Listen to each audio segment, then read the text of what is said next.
Democracia sindical es construir nuevos reglamentos y estatutos desde la base y para la base. Democracia sindical es que los maestros vayamos acorde a la transformación política que vive México. Democracia sindical es lograr que en el CENTE la equidad de género sea una realidad. Democracia sindical es que las nuevas generaciones de trabajadores de la educación dejemos atrás las prácticas del viejo régimen. Democracia sindical es hacer del CENTE un actor corresponsable con la tarea educativa, un auténtico aliado de la educación gratuita, laica y de excelencia. Democracia sindical es lograr que los trabajadores de la educación y personal de apoyo se les devuelva la dignidad perdida y arrebatada. Democracia sindical es reivindicar mejores salarios, prestaciones y condiciones laborales del magisterio. Democracia sindical donde los maestros jubilados y en servicio sean aliados de la transformación. Voto libre, secreto, es una realidad, no una farsa. Democracia sindical es un CENTE que rinda cuentas, transparente, plural e incluyente. Este 2023 debe ser el año de la transformación democrática del CENTE.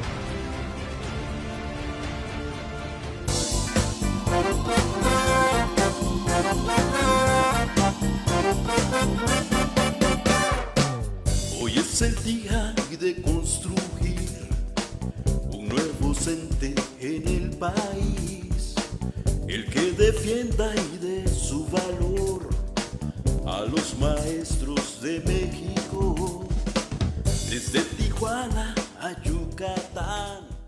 ¿Qué tal? Muy buenas tardes, maestros y maestras de toda la República Mexicana. Pues es un gusto volverlos a encontrar en su programa Causa Magisterial. Y bueno, pues qué mejor que en un día tan especial como hoy, pues estamos cumpliendo nuestro primer aniversario de este proyecto educativo y magisterial. Y bueno, ya llegamos casi a los 50 programas. Justamente el día de hoy estamos realizando el programa número 47 en nuestro primer año de trabajo, un trabajo muy disciplinado, muy colaborativo, donde participamos pues maestros de diferentes partes de la República, un grupo de jóvenes emprendedores que nos ayudan a hacer la producción y la transmisión de este proyecto televisivo digital, a quien pues desde aquí también les mando mi especial reconocimiento y mi agradecimiento y en particular al Movimiento Nacional por la Transformación Sindical, que pues nos ha permitido generar este espacio para dialogar con muchas celebridades en el ámbito educativo y magisterial, y además también con muchos maestros y maestras, trabajadores administrativos, personal de apoyo administrativo, que todos los jueves pues nos siguen en este espacio y comentan con nosotros pues sus preocupaciones, sus propuestas para mejorar el entorno educativo y magisterial de nuestro país.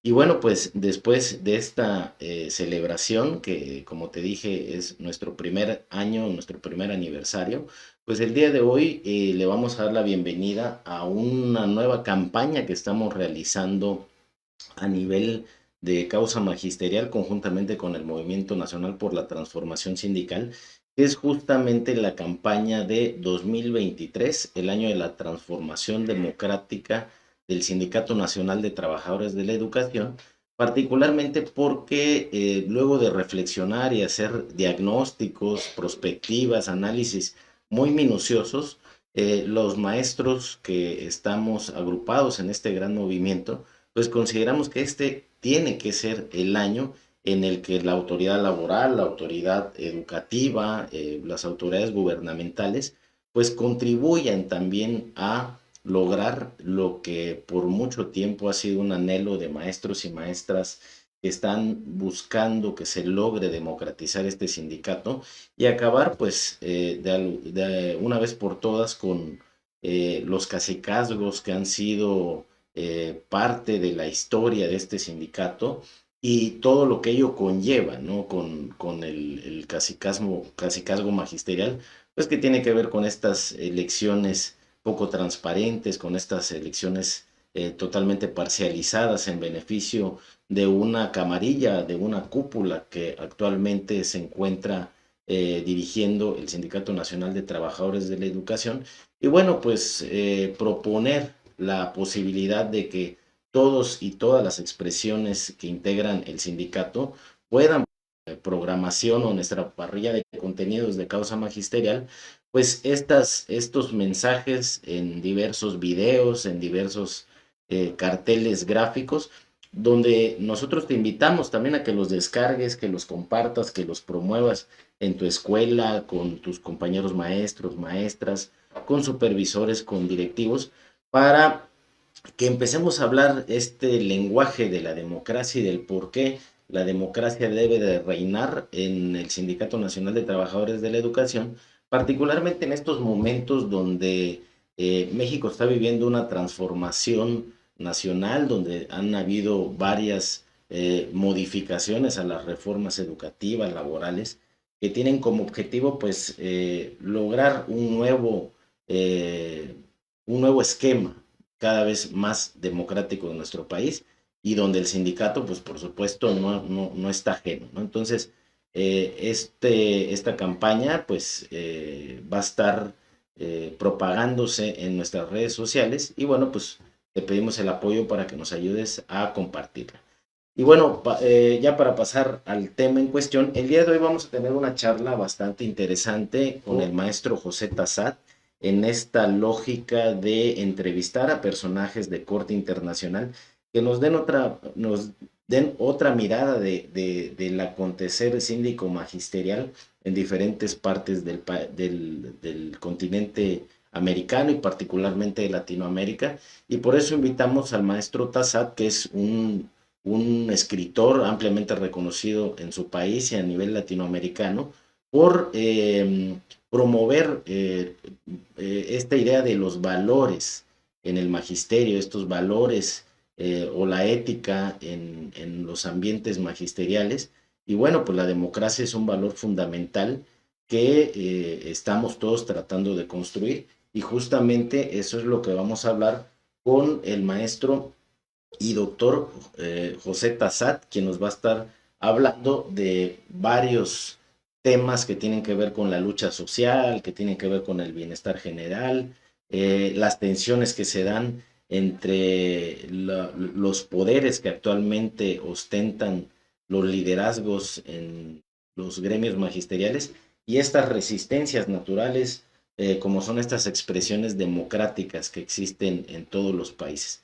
Entonces, pues sin más te invito a que conozcas a nuestro personaje invitado y posteriormente vayámonos directo a la entrevista con el doctor José Tassat. Adelante, por favor.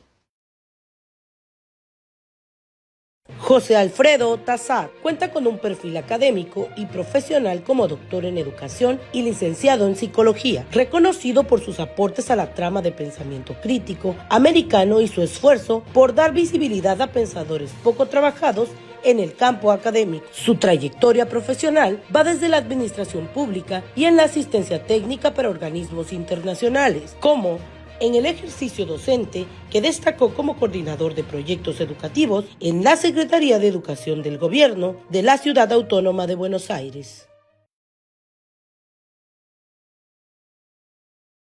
Bueno, muy buenas tardes. Nos da mucho gusto darle la bienvenida al doctor José Tassat, que nos está compartiendo un espacio desde Argentina para reflexionar con nosotros sobre el panorama de la democracia sindical en Latinoamérica.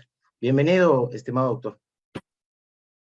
Un gusto, Eduardo, un gusto a todos y celebro este encuentro, ¿no? Siempre es importante vincularse y más para cuando queremos extender horizontes. Muchas gracias, doctor. Pues preguntar primero que nada el tema de la democracia sindical. ¿Cómo comprender la democracia sindical? Primero hay que estructurar que la educación es un campo en la guerra civilizatoria. La educación es uno de los instrumentos de esta guerra. No es que estamos en una lógica de pacificación.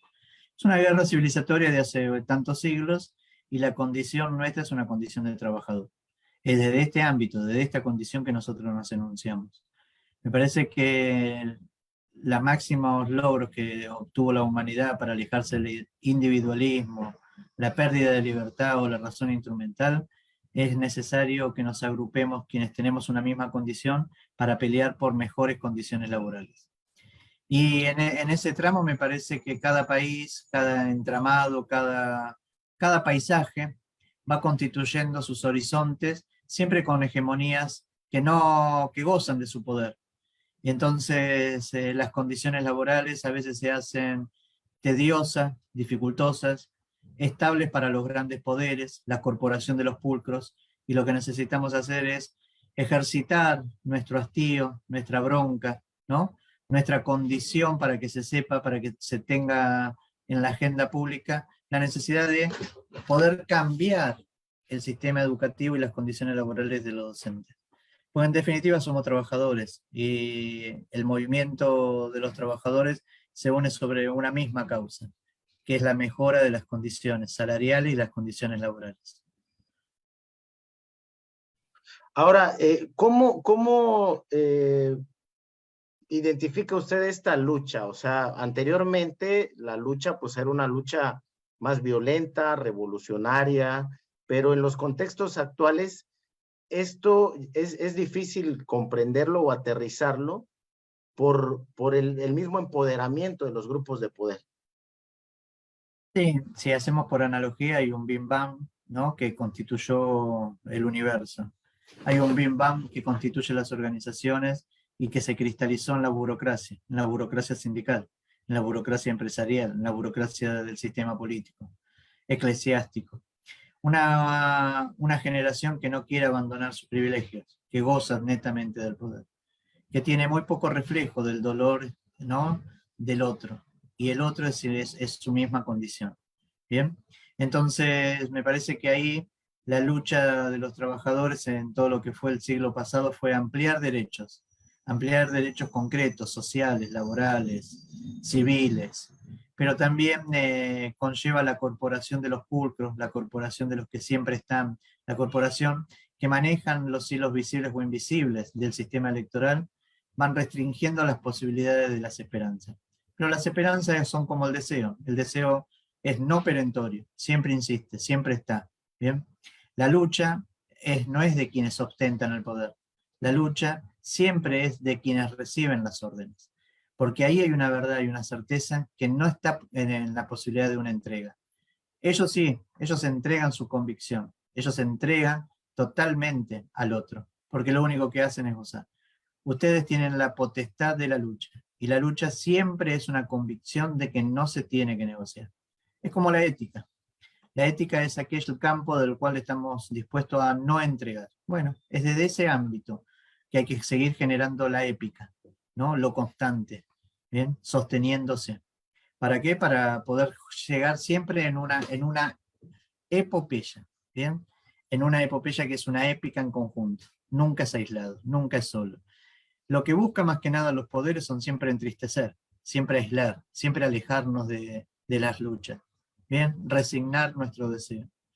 Lo que tenemos que hacer es siempre juntarnos, estar en conjunto con, y darnos cuenta de nuestra condición. Sin nuestra condición no somos nada. No somos ciudadanos del mundo con la mayor tecnología. Somos apenas, bien, vaivenes de hojas al viento. Pero si estamos juntos, somos un movimiento de trabajadores de la educación que queremos convencer y constituir nuevos escenarios de derecho. Para eso la lucha es de quienes los ostentan, de quienes reciben las órdenes, no de quien la da hasta quienes son los que la dan desde un sindicato. ¿Bien? El sindicato simplemente es la plataforma, es un andamiaje, es una escena, pero la lucha es constante, es con las autoridades, es con el gobierno, es con la gestión privada. Es ahí donde se da la lucha de los trabajadores, ¿bien? Porque de última, el acto de la docencia es un acto de esperanza y de expectativa para aumentarla. Es un acto de ternura, es un acto de vincular, ¿bien? No estamos como constituidos en una sociedad del desecho. Todo se desecha, todo, hasta las mismas construcciones vinculares se desechan. Pero no nos damos cuenta que lo fuerte, lo único que tenemos, es el vínculo. Y es ahí donde nosotros nos tenemos que sostener. Porque ellos no lo tienen. Ellos ya perdieron esa posibilidad. Ahora, doctor, acá se habla mucho sobre esto se analizan dos situaciones. Por un lado, la apatía de un sector muy numeroso del magisterio de participar en estos procesos democráticos, en esta lucha de la que habla, pues en el entendido de que han observado de que los poderes fácticos son tan fuertes que no hay manera de romper esta burocracia cristalizada de la que nos habla. Y por otro lado, hay un reducto dentro del magisterio pequeño, pero muy consistente, que está procurando hacer los cambios. ¿Cómo conciliar estos dos mundos? La historia la hacen quien genera la tensión entre amo y el esclavo. Es el esclavo el que genera la historia. El amo goza de su poder. Y la resignación de los deseos, el no meterse en las luchas, es parte de ese convencimiento de no hacerse cargo de la lucha. La lucha es por el bienestar de todos, es para mejorar las condiciones. Pero esa tensión es permanente entre quienes ostentan el poder para dar las órdenes en el orden jurídico y quienes las reciben para generar desde ahí la necesidad de mejorar las condiciones de vida, laborales. Pero es una tensión permanente entre la resignación propuesta como moneda de intercambio de quien ostenta el poder y la necesidad de que la voluntad no tiene fin. ¿Bien? La voluntad siempre llega a su objetivo. ¿Por qué hay que escuchar a quienes reciben las órdenes? Porque ahí hay un acierto que la certeza de quien ostenta la normativa ya la perdió. ¿Pero por qué? Porque hay un actor fundamental en la historia del ámbito del trabajo, una órbita de la cual nos salimos hace 200 años, que es el pragmatismo y el romanticismo. Y en eso estamos, esperando aquello que nunca llega y a la vez vivimos en este consumo exacerbado. Pero a la vez hay actores que nos van constituyendo en una lógica permanente, que es la lógica de que no vale la pena cambiar la historia. No hagamos nada. Pero eso tiene que ver también con que muchos de los que generaron propuestas de esperanza y expectativa se generaron solamente para el regocijo personal. La historia está llena de traidores y los traidores habitan constantemente con nosotros. Entonces son actores que son muy pocos se nombran, pero están muy presentes y mucho más en las estructuras de poder. Los traidores siempre habitan en las estructuras de poder. ¿Por qué? Porque saben habitar en esa superestructura. Ahora, sobre la base de este pragmatismo en la lucha, ¿cuáles serían, digamos, las herramientas que usted, digamos, podría observar o sugerir para que estos movimientos sean más efectivos en el logro de sus objetivos? Me parece que las organizaciones están perdiendo su esencia. Quienes se constituyeron, vos recordás las palabras de Francisco, el Papa actual, que cuando asumió dijo, fueron a buscarme al fin del mundo. Nosotros no somos una ONG en búsqueda de fondos. ¿Bien? Su objetivo es evangelizar, su objetivo es constituirse de una lógica de fe. Las organizaciones sindicales perdieron su esencia. Ya no son trabajadores quienes ostentan el mando, son gerentes, empresarios, ¿bien? Que ostentan el gusto de la plata de los trabajadores, ¿bien? Para el deleite personal. Entonces, ante esa pérdida de esencia, el desfondamiento de las organizaciones, lo que no hay es instituciones que nos amparen. Lo que hay que crear son nuevas instituciones. Las herramientas es generar nuevos movimientos, no caer en la lucha de un solo lugar. Si caemos en la lucha de un solo lugar, estamos como repitiendo lo mismo, ¿no? Es como la rebelión de la granja. Es la búsqueda permanente de aquello que se va a volver a repetir.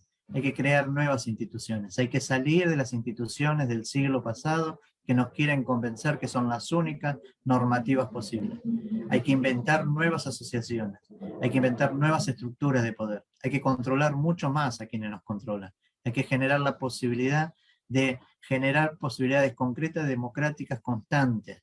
¿Bien? ¿Y eso de qué manera se hace? Y en este mundo tan pragmático y tan invadido por la seducción de la tecnología, aprovechando la tecnología, utilizando las herramientas tecnológicas, ¿bien? Y juntándose con todos los otros grupos etarios, ¿bien? Y a la vez con toda la atención posible entre clase, entre raza, entre género, bien, y entre los que ostentan las propiedades privadas.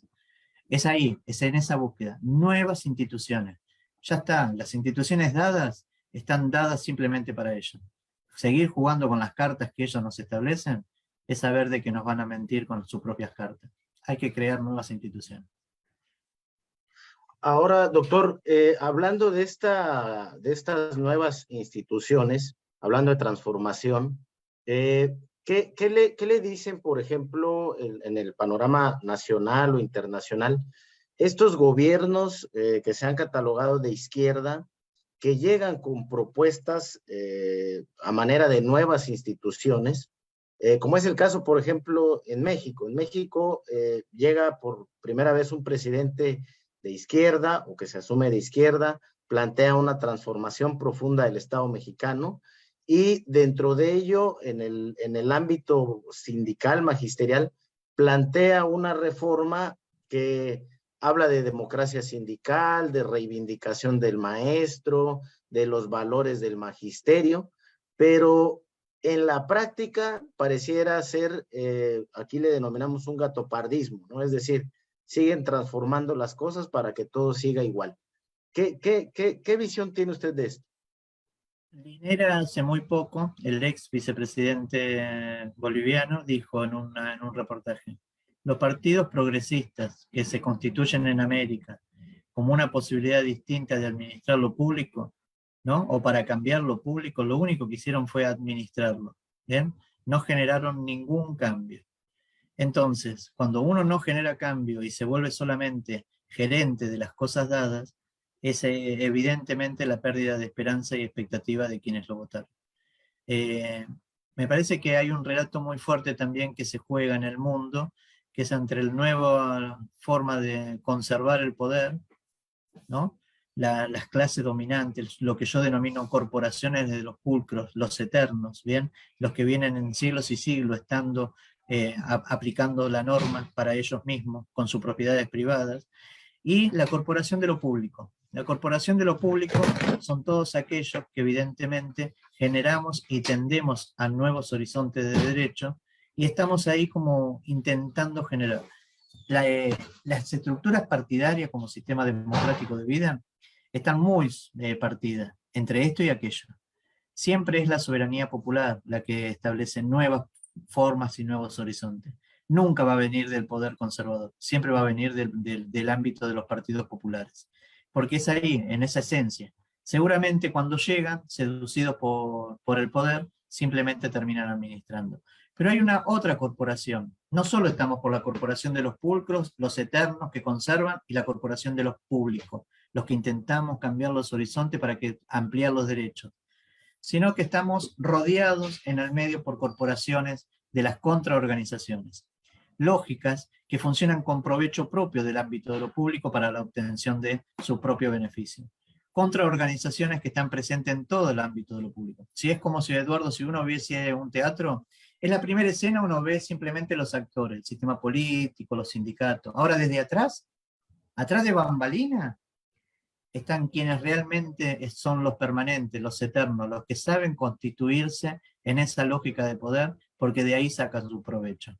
Ellos no están en el establecimiento del sistema electoral de tal periodo. Ellos están en la forma permanente. ¿Bien? Y simplemente esos actores que juegan en primera fila o arriba del escenario cerquita para caerse, saben que su tiempo es limitado. Entonces me parece que es ahí donde hay que jugar. Hay que salir de esa escena, hay que salir de ese escenario, hay que constituir nuevos escenarios, hay que constituir nuevos teatros, nuevas tablas, donde hay que constituir otra posibilidad de vínculo humano. Bien, como decía un doctor acá en Argentina en la década del 60, humanizar los hospitales, hay que humanizar las instituciones, hay que humanizar los sindicatos, hay que jugarle con la tensión de otra forma vincular, hay que animarse a crear el mundo de vuelta. De esta manera, el triunfo siempre ya va a estar dado por algo que evidentemente conlleva una moneda de intercambio, que es la resignación del deseo. Hay que ostentar la posibilidad de la voluntad de potencia vinculada. Es ahí donde hay que generar la posibilidad.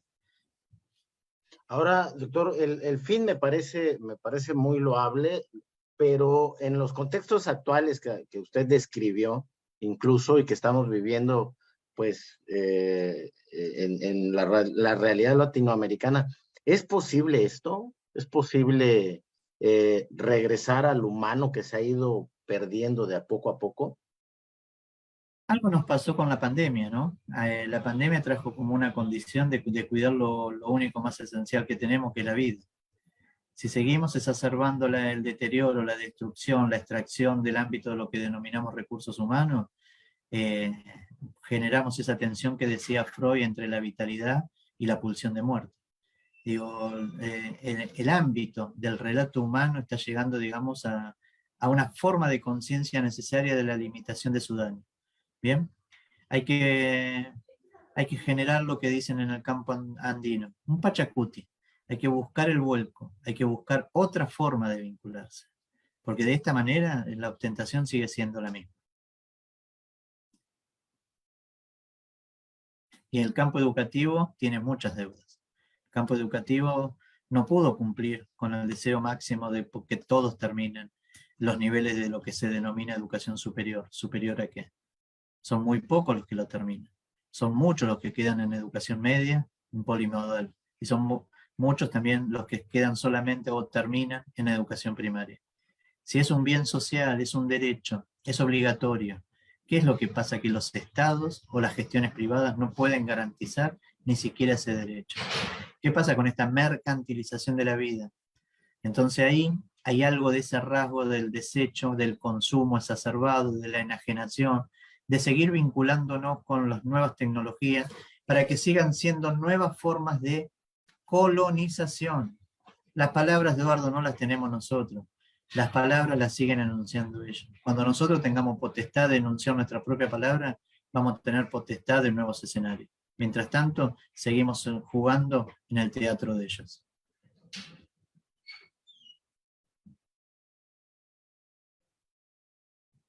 Tengo un problema técnico, doctor, se me está quedando la grabación.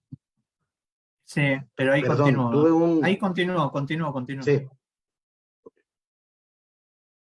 Listo, ahí está. Tuve un problema técnico, se atoró la grabación. Seguramente, Eduardo, porque es el humor también lo que nos constituye en la vida, es las corporaciones de las contraorganizaciones que están presentes, ¿no? Y que seguramente están ahí jugando en este ámbito del vínculo tecnológico.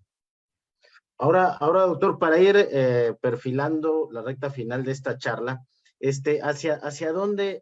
La primera pregunta sería ¿hacia dónde vamos sobre las condiciones actuales? Hablando como países latinoamericanos, como gobiernos emergentes, por ejemplo, progresistas, ¿hacia dónde visualiza usted que vamos? Primero, Eduardo, hay que constituirnos en el pasado. América fue una enunciación, era un nuevo mundo. José Martí, cuando publica en 1891 Nuestra América en Nueva York, se constituía desde ese ámbito. Había un viejo mundo que ya estaba en un hastío permanente. Vino, sí, a la gran obtención de la América para su fortuna.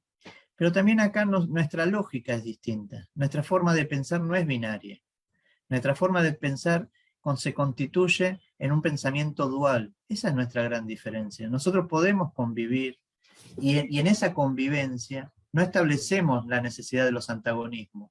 Esto o aquello, la lucha y que uno se supere y que lo otro quede relegado y olvidado. No, todo continúa. Si no, nada de los pueblos ancestrales hubiesen permanecido.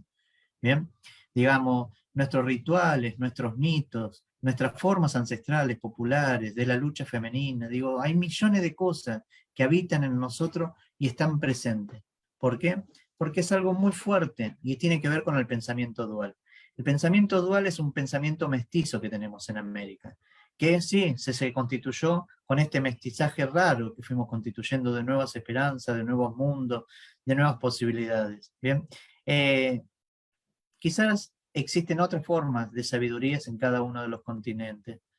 Quizás existen otras nuevas posibilidades, pero siempre existen hegemonías que lo que intentan es adormecer, entristecer al otro. Entonces ahí me parece que lo más fuerte que tenemos es la voluntad de la esperanza. ¿Bien? Hay que esperanzar la voluntad y hay que tener la voluntad de la esperanza. ¿Para qué? para la necesidad de nuevos escenarios, no quedarse con los escenarios propuestos por los otros. Hay que generar nuevos sindicatos, hay que generar nuevas asociaciones, hay que generar nuevas unidades de los trabajadores. Bien, después vendrán las leyes, después vendrán los aportes, después vendrán los logros. Pero para eso hay que correrse de la lógica que nos establecen, nosotros o ellos.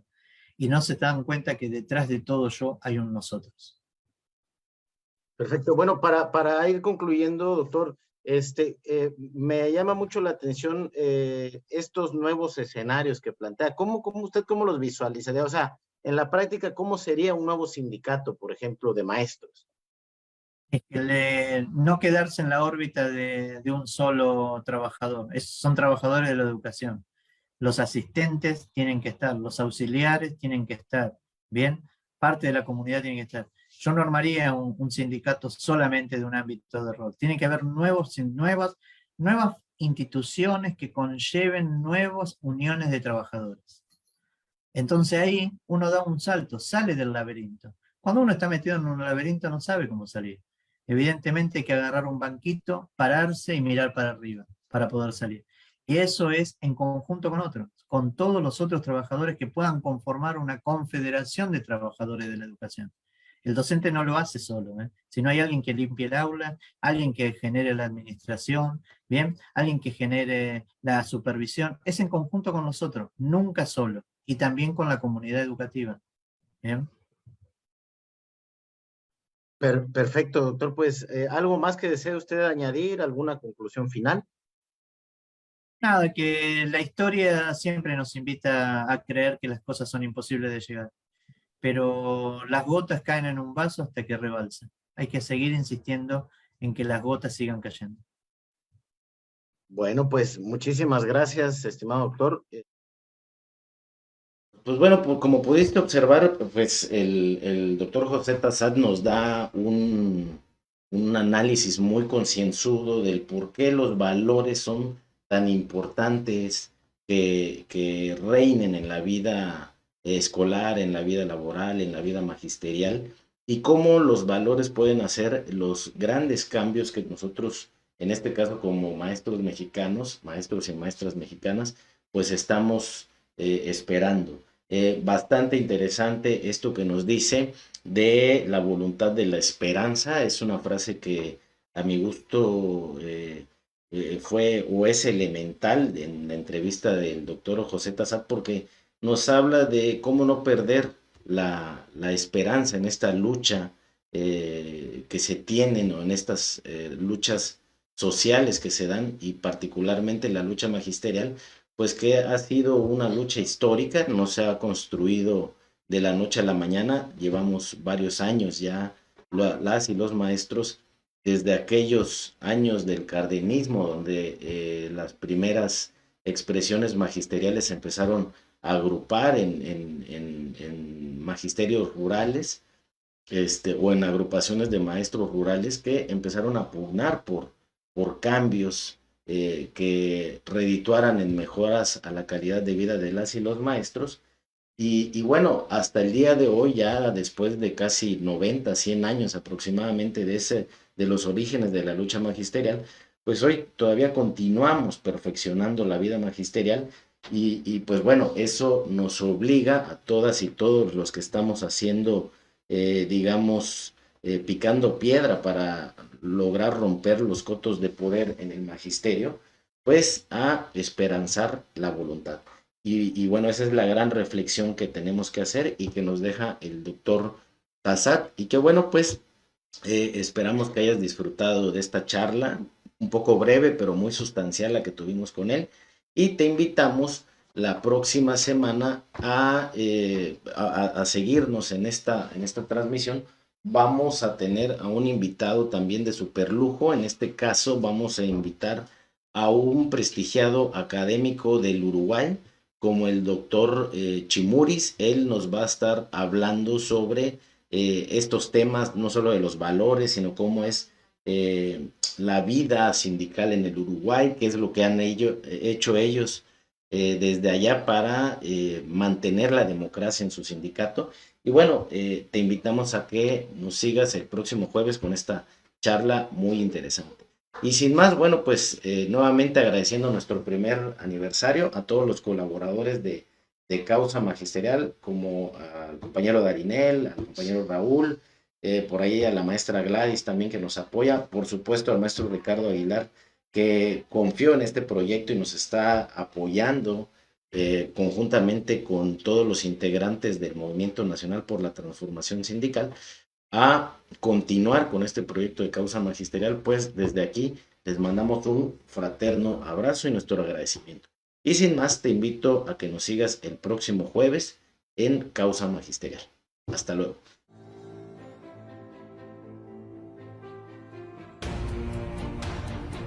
Democracia sindical es construir nuevos reglamentos y estatutos desde la base y para la base.